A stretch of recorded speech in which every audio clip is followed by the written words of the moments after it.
Encik Rahman, maafkan saya. Boleh saya dapatkan pengesahan sekali lagi? Suara saya kecil dan bergetar. Pengurus itu mengangguk dengan tenang dan menerangkan sekali lagi. Pada hari pertama saya bekerja, saya sedar mampu bertutur dalam bahasa Melayu dan bekerja di Malaysia adalah dua perkara yang sangat berbeza. Demi menyara keluarga, saya belajar bahasa Melayu bersungguh-sungguh dan akhirnya berjaya mendapat pekerjaan di sebuah syarikat Malaysia yang saya impikan. Namun, di sebalik tembok bahasa yang telah saya atasi, ada satu lagi tembok halimunan di hadapan saya. Pekerjaan yang dilakukan oleh rakan-rakan sekerja saya yang berbangsa Malaysia seolah-olah begitu mudah bagi mereka. Di sebalik cara mereka bekerja, ada sesuatu yang tidak dapat dilihat dengan mata kasar. Mampukah saya memahami budaya yang tidak kelihatan ini? Mari kita ikuti kisah ini bersama-sama. Nama saya Emel, seorang wanita Turki berumur 28 tahun. Saya lahir dan dibesarkan di Istanbul. 3 tahun yang lalu, hidup saya sangat sukar. Keluarga saya yang seramai 5 orang terpaksa hidup dengan pendapatan bulanan sekitar RM1,500. Setiap kali saya bangun pagi, perasaan risau terus menyelubungi hati. Begitulah hari-hari saya. Apabila saya membuka peti sejuk, isinya hampir tiada. Adik lelaki dan perempuan saya terpaksa berhenti sekolah kerana tidak mampu membayar yuran. Ayah saya sudah 2 tahun tidak bekerja. Ibu saya pula tidak dapat bekerja kerana sakit lutut. Saya bekerja di sebuah kedai kecil, tetapi gaji saya terlalu sedikit. Pada ketika itulah, Malaysia menarik perhatian saya. Di Turki, kepercayaan terhadap produk dan syarikat Malaysia sangat tinggi. Kereta seperti Proton dan Pro 2 terkenal dengan ketahanannya, kualiti produk elektronik dan yang paling penting, saya menaruh hormat yang tinggi terhadap kejujuran dan kesopanan rakyat Malaysia. Oleh itu, saya membuat keputusan, saya akan belajar bahasa Melayu. Siang hari saya bekerja di kedai dan malamnya saya menghadiri kelas bahasa Melayu. Saya hanya tidur 4 jam sehari. Saya bertahan dengan meminum kopi. Saya bukan sahaja membaca teks, malah saya menonton drama-drama Malaysia berulang kali. Cara mereka bercakap, cara mereka menunduk hormat, penggunaan bahasa yang sopan, semuanya saya perhatikan dan catat. Dalam masa setahun setengah, saya berjaya lulus ujian kecekapan bahasa peringkat tertinggi dan akhirnya diterima bekerja di sebuah cawangan syarikat Malaysia di Istanbul. Pada hari itu, saya berikrar dalam hati, saya pasti akan menyara keluarga saya. Pada hari pertama saya bekerja, saya memberi salam kepada penyelia saya, Encik Rahman. Saya menunduk hormat sedalam mungkin dengan penuh sopan. Selamat pagi, nama saya Emel. Saya harap dapat memberi tunjuk ajar. Encik Rahman mengangguk dan berkata dengan tenang, Selamat datang, Emel. Di sini adalah syarikat Malaysia. Jika ada apa-apa yang tidak faham, pastikan awak bertanya. Lapor, hubungi dan bincang. Jangan lupakan 3 perkara ini. Lapor, hubungi dan bincang. Ketika itu, saya tidak begitu faham maksudnya. Tugasan pertama saya diberikan. Tolong selesaikan penyusunan dokumen ini sebelum hujung hari ini. Pastikan ia dilakukan dengan teliti dan tiada kesilapan. Baik, saya faham, jawab saya. Saya duduk di meja saya dan mula bekerja dengan cermat. Di Turki, adalah biasa untuk melakukan kerja mengikut rentak sendiri, tetapi saya merasakan ada sesuatu yang berbeza di sini. Sekitar jam 3 petang, apabila saya sudah menyiapkan separuh daripada kerja, Encik Rahman lalu di sebelah meja saya. Emel, bagaimana kemajuan kerja awak? Baik, Encik. Saya sudah siapkan kira-kira separuh. Begitu ya? Ada sebarang masalah? Tiada, semuanya berjalan lancar. Encik Rahman berfikir sejenak sebelum berkata, Emel, di Malaysia adalah biasa untuk melaporkan perkembangan kerja dari semasa ke semasa. Walaupun tiada masalah, sila kongsikan status kemajuan kerja awak. Itulah sebahagian daripada proses melapor dan berkomunikasi. Oh, begitu rupanya. Saya mula faham. Di Malaysia, orang tidak bekerja senyap-senyap seorang diri. Sebaliknya mereka sentiasa berkongsi maklumat dengan orang sekeliling. Petang itu, seorang rakan sekerja senior dari Turki, Fatimah, menegur saya. Bagaimana hari pertama? Susah? Sangat sukar. Cara kerja di sini? Memang akan ambil masa untuk biasakan diri dengan cara Malaysia, tapi jangan terlalu risau, kita ada cara kita sendiri, katanya. Kata-katanya itu membuatkan saya sedikit terganggu, tetapi kerana dia lebih senior, saya fikir mungkin kata-katanya itu benar.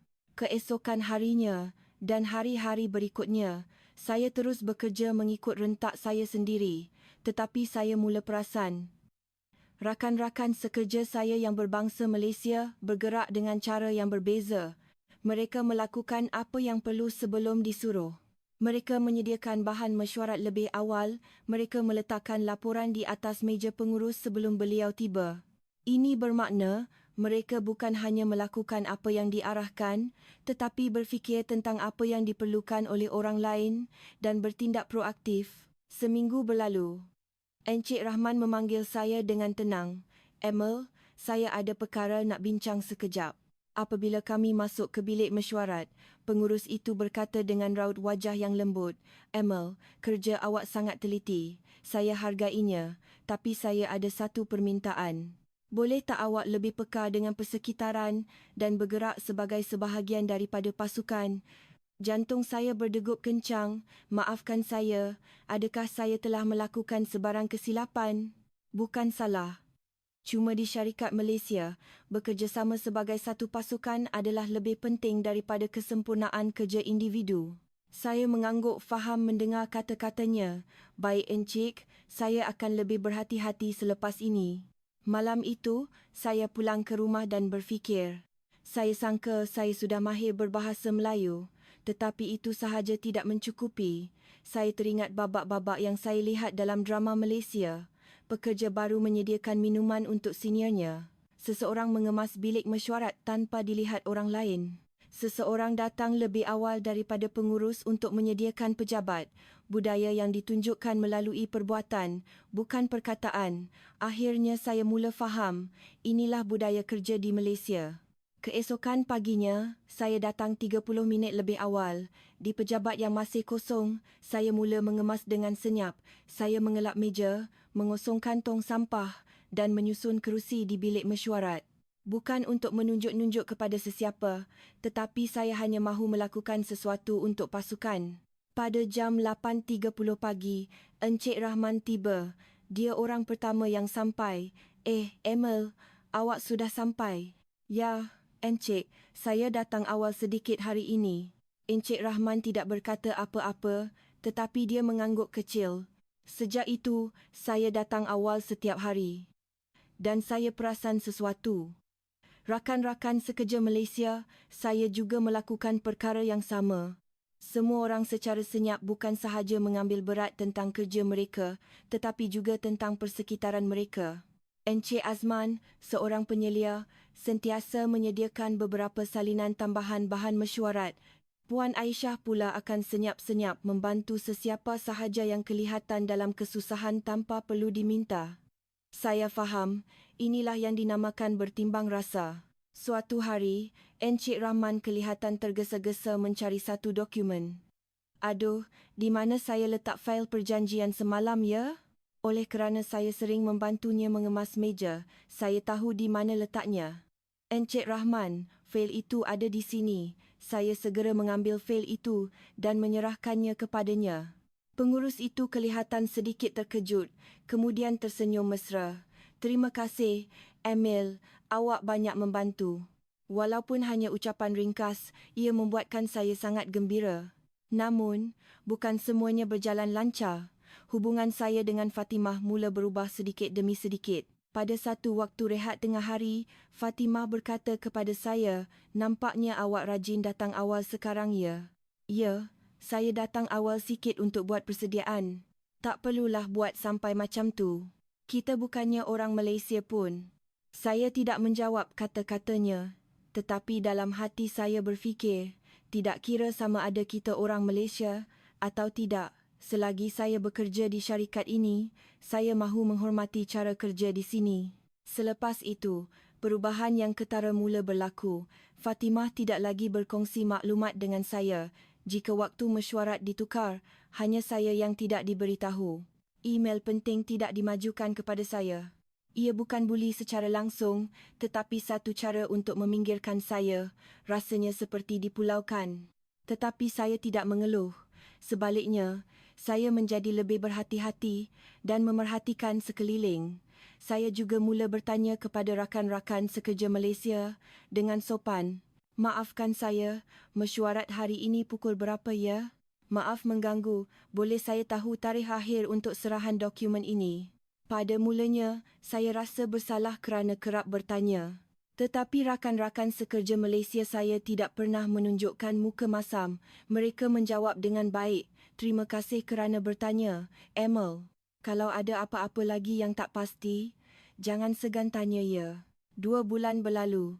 Suatu hari, Encik Rahman membuat pengumuman dalam mesyuarat umum. Bulan depan, pasukan audit dari Ibu Pejabat akan datang.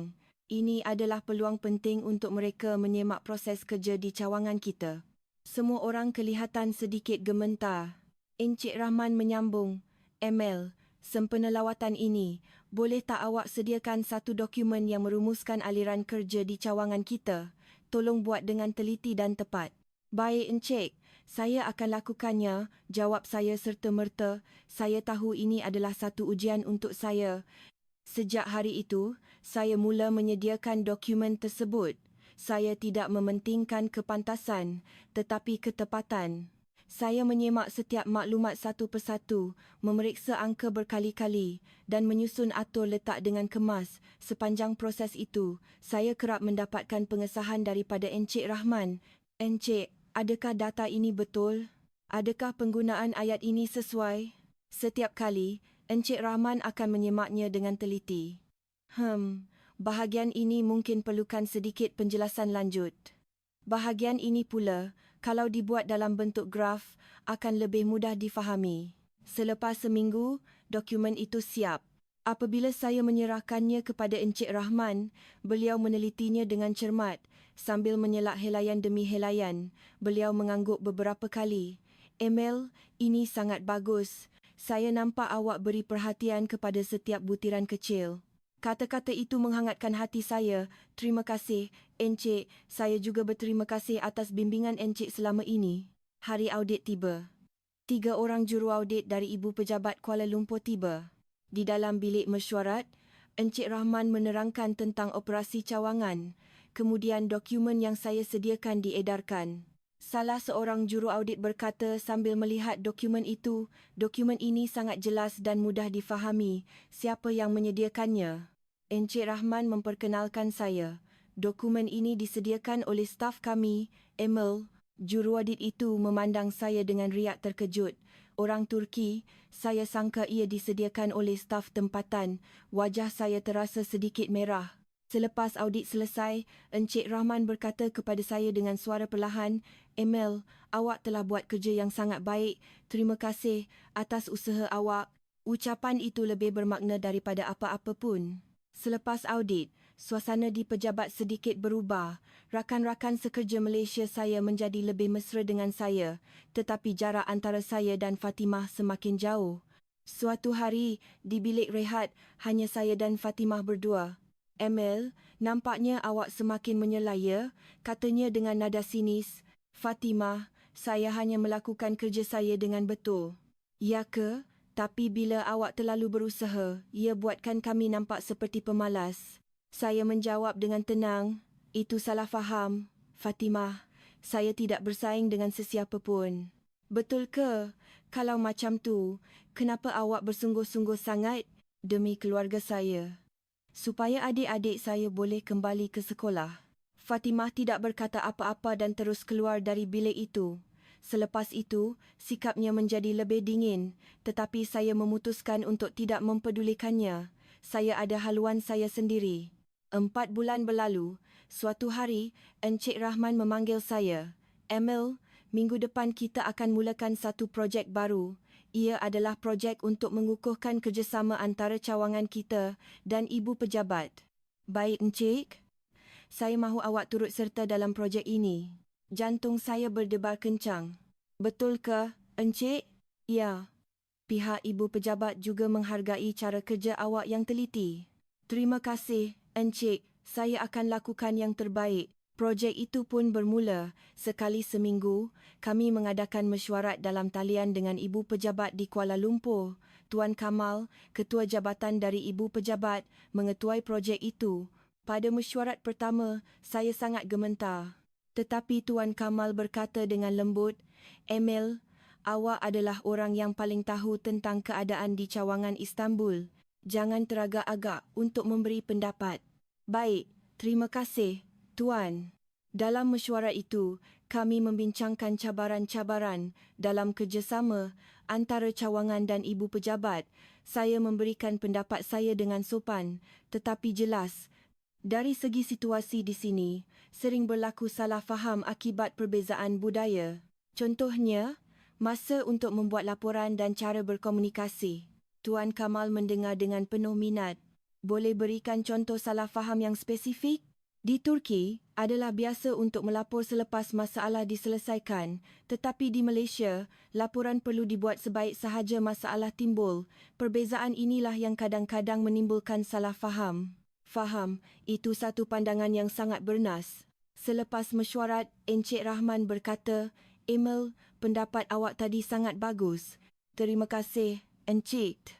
Pihak Ibu Pejabat juga sangat menghargai pandangan awak." Projek itu berlangsung selama 3 bulan. Dalam tempoh itu, saya belajar banyak perkara.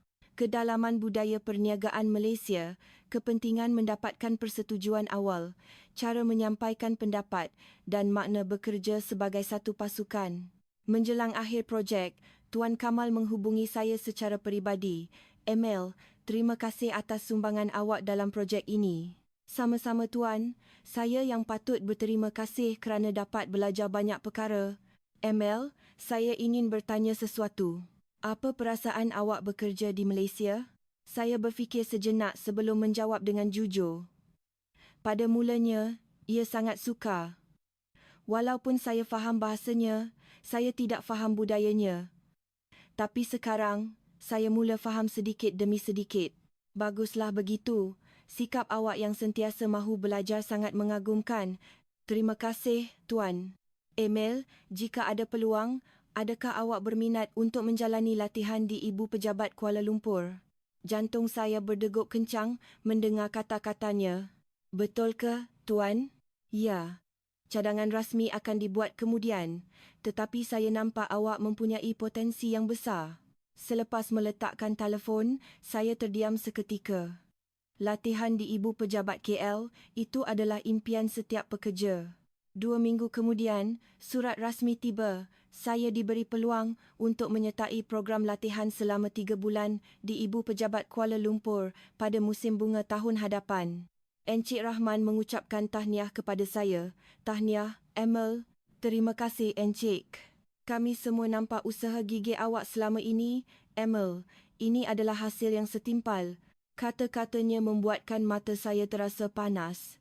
Tetapi saya menahan air mata saya.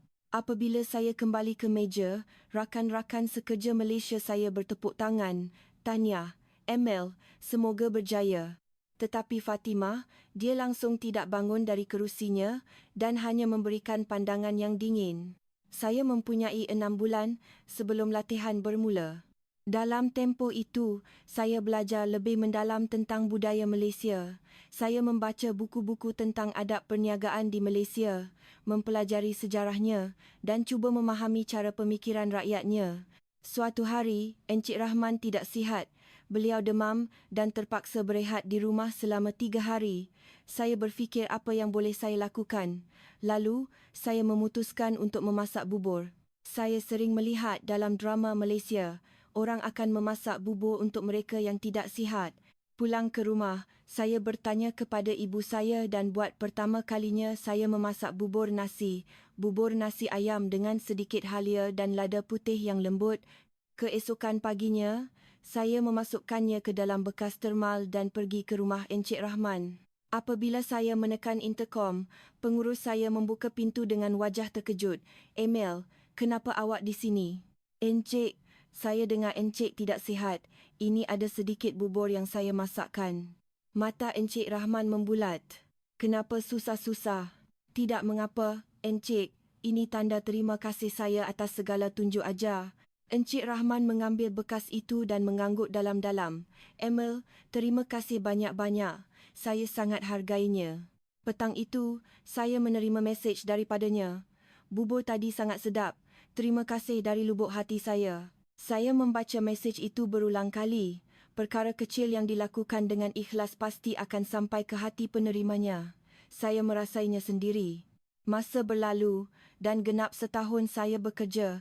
Dalam tempoh itu, gaji saya juga meningkat sedikit demi sedikit dari RM1,500 sebulan kepada RM3,000. Adik-adik saya dapat kembali ke sekolah dan kehidupan keluarga saya menjadi lebih stabil. Akhirnya, masa untuk latihan di Ibu Pejabat Kuala Lumpur semakin hampir. Sebulan sebelum saya bertolak, syarikat mengadakan majlis perpisahan kecil untuk saya. Ia diaturkan oleh rakan-rakan sekerja Malaysia saya. Encik Rahman memberikan ucapan. Emil, terima kasih atas segala usaha awak sepanjang tahun ini. Pada mulanya, pasti sukar kerana perbezaan bahasa dan budaya, tetapi awak tidak pernah berputus asa dan belajar langkah demi langkah. Hati saya tersentuh. Dan yang paling penting, Emil menghormati budaya kita. Itu adalah sesuatu yang sangat kami hargai.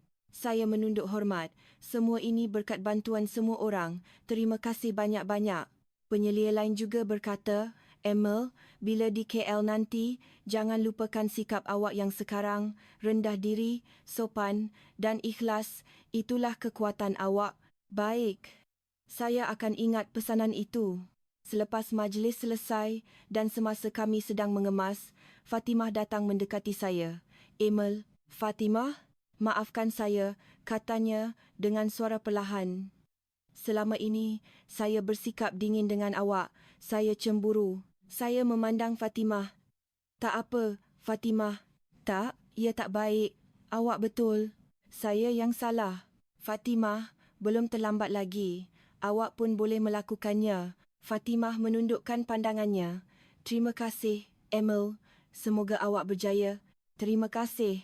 Hari keberangkatan tiba. Keluarga saya menghantar saya ke lapangan terbang.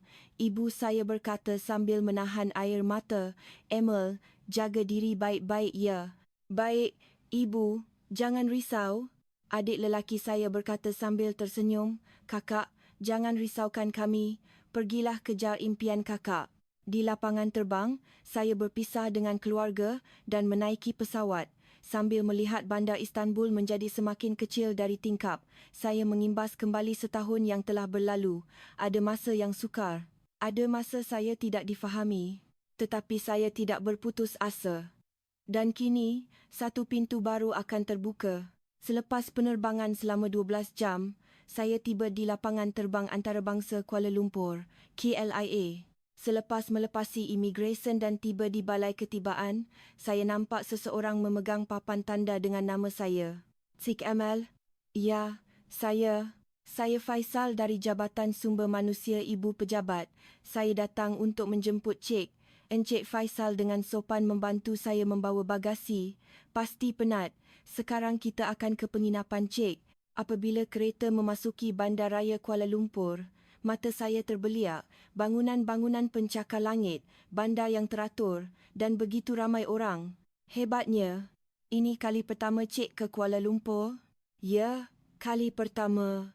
Mungkin akan ambil sedikit masa untuk biasakan diri, tapi jangan risau, perlahan-lahan ya. Penginapan saya adalah sebuah apartmen studio yang disediakan oleh syarikat, kecil tetapi bersih dan semua yang saya perlukan ada di situ. Esok, sila datang ke Ibu Pejabat pada pukul 9 pagi. Cik tahu lokasinya? Ya, saya sudah semak sebelum ini. Baiklah, hari ini berehatlah secukupnya. Selepas Encik Faisal pergi, saya duduk seorang diri di dalam bilik. Dari tingkap, saya dapat melihat pemandangan malam Kuala Lumpur. Begitu banyak cahaya, begitu banyak impian. Mampukah saya menjadi salah seorang daripadanya? Saya menelefon keluarga saya. Ibu, saya dah selamat sampai. Syukurlah, jaga diri ya. Baik. Selepas meletakkan telefon, saya melihat cermin. Wajah saya kelihatan gementar, tetapi mata saya bersinar dengan harapan. Emil, berusahalah. Ini adalah permulaan yang sebenar. Keesokan paginya, Saya bangun sejam lebih awal. Saya bersiap dan memakai sut. Di hadapan cermin, saya berlatih menunduk hormat berkali-kali. Sudut, kelajuan, masa, semuanya saya periksa. Perjalanan ke pejabat mengambil masa 30 minit dengan kereta api. Kesesakan waktu puncak di pagi hari adalah di luar jangkaan saya. Ramai orang bergerak dengan senyap tetapi pantas. Inilah Kuala Lumpur, saya sedar. Saya tiba di bangunan ibu pejabat. Sebuah bangunan tinggi berdinding kaca. Di lobi, saya mendaftar dan menaiki lift ke tingkat 15. Apabila saya tiba di aras Jabatan Sumber Manusia, Encik Faisal sudah menunggu. Selamat pagi, Cik Emil. Selamat pagi, Encik. Mari saya tunjukkan. Pejabat yang luas, begitu banyak meja, semua orang bekerja dengan senyap dan penuh tumpuan. Tuan-tuan dan puan-puan, saya perkenalkan, ini Cik Emil dari cawangan Istanbul yang akan menjalani latihan di sini.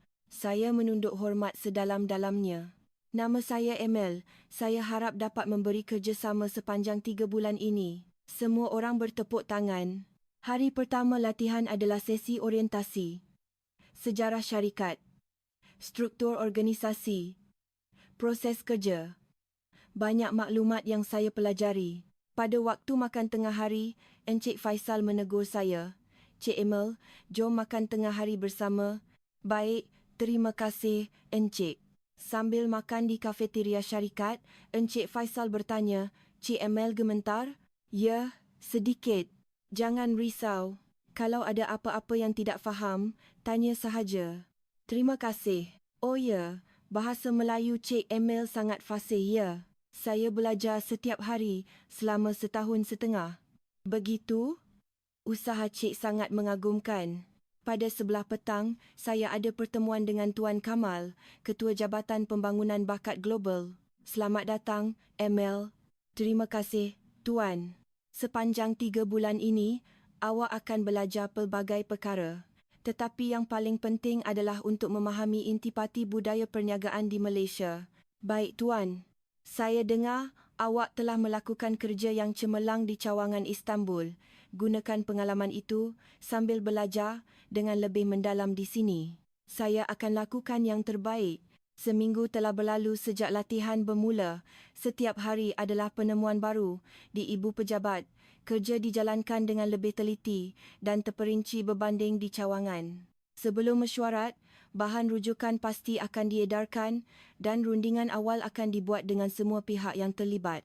Keputusan juga tidak dibuat oleh seorang individu, tetapi melalui persetujuan bersama seluruh pasukan. Saya faham inilah kekuatan syarikat Malaysia. Suatu hari, Tuan Kamal mengumpulkan semua pelatih termasuk saya dan berkata, saya ada satu tugasan untuk kamu semua. Analisis cabaran di cawangan masing-masing dan bentangkan cadangan penambahbaikan. Kamu ada 2 minggu untuk menyiapkannya. Saya mula berfikir tentang cabaran di cawangan Istanbul. Cabaran terbesar sudah tentu jurang komunikasi akibat perbezaan budaya. Bagaimana cara untuk merapatkan jurang ini? Setiap malam di bilik, saya menyediakan bahan pembentangan. Saya mengumpul data, menganalisis dan memikirkan jalan penyelesaian. Akhirnya, saya mendapat satu cadangan, program pemahaman budaya. Mewujudkan satu platform berkala untuk staf Malaysia dan staf Turki saling mempelajari budaya masing-masing. Namun ia tidak diwajibkan, sebaliknya dimulakan dengan mereka yang berminat. Bermula secara kecil-kecilan dan membina kejayaan langkah demi langkah. 2 minggu kemudian, hari pembentangan tiba. Di dalam bilik mesyuarat, Tuan Kamal dan para pengurus kanan jabatan berkumpul. Tibalah giliran saya. Saya menarik nafas dalam-dalam dan berdiri. Saya akan mulakan pembentangan saya. Selama 20 minit, saya menerangkan dengan teliti. Saya menunjukkan data, memberi contoh konkret dan membentangkan rancangan yang realistik. Selepas pembentangan selesai, tepukan gemuruh kedengaran. Tuan Kamal bertanya, Emil, bagaimana awak melihat kadar kejayaan program ini? Sejujurnya, saya rasa pada mulanya tidak ramai yang akan menyertainya. Tetapi saya percaya, jika ada seorang atau 2 orang yang melakukannya dengan bersungguh-sungguh, hasilnya akan tersebar kepada yang lain. Faham? Jadi, bagaimana awak akan berurusan dengan mereka yang menentangnya? Saya tidak akan memaksa mereka. Saya hanya mahu menunjukkan perubahan pada mereka yang telah menyertainya. Saya mahu tunjukkan melalui hasil, bukan kata-kata. Tuan Kamal mengangguk. Idea yang bagus. Apabila saya kembali ke tempat duduk, pelatih di sebelah saya berbisik, Emil, pembentangan awak sangat bagus. Terima kasih. Saya pun kena berusaha lebih lagi. Petang itu, saya dipanggil oleh Tuan Kamal. Emil, pembentangan awak hari ini sangat baik. Terima kasih, Tuan. Sebenarnya, saya benar-benar mahu merealisasikan cadangan awak itu. Betul ke, Tuan? Ya. Emil, jika awak sudi, mahukah awak menjadi ketua bagi program ini dan melaksanakannya di cawangan Istanbul? Jantung saya berdegup kencang. Sudah tentu saya mahu, Tuan. Baiklah. Selepas latihan awak tamat, kita akan mulakan persiapannya. Latihan berjalan lancar.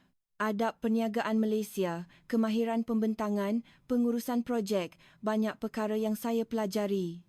Tetapi perkara terbesar yang saya dapat adalah pemahaman tentang cara pemikiran orang Malaysia. Mengapa laporan sangat penting? Mengapa rundingan awal perlu dibuat? Mengapa keharmonian dijaga? Semuanya adalah untuk memaksimumkan kekuatan pasukan, bukan kebolehan individu. Bukan seorang yang menonjol, tetapi semua orang bekerjasama untuk mencapai hasil yang lebih besar. Itulah kekuatan Malaysia. Pada hari terakhir latihan, majlis penutup diadakan. Tuan Kamal menyerahkan sijil tamat latihan kepada setiap orang. Emil, terima kasih atas usaha awak selama 3 bulan ini. Terima kasih, Tuan. Sikap awak yang sentiasa mahu belajar dan keikhlasan awak sangat mengagumkan. Saya amat berbesar hati, Tuan. Teruskan sikap ini sampai bila-bila. Baik, Tuan, pasti. Selepas majlis, satu jamuan diadakan. Saya dan rakan-rakan pelatih lain mengimbau kembali 3 bulan yang telah berlalu. Emil, bila balik Istanbul nanti, teruskan usaha ya. Kisah saya yang bermula dengan gaji RM1,500, tetapi ini bukanlah pengakhirannya, ia adalah satu permulaan yang baru. Bagaimana pendapat anda tentang kisah hari ini? Sila kongsikan di ruangan komen. Terima kasih kerana menonton sehingga akhir.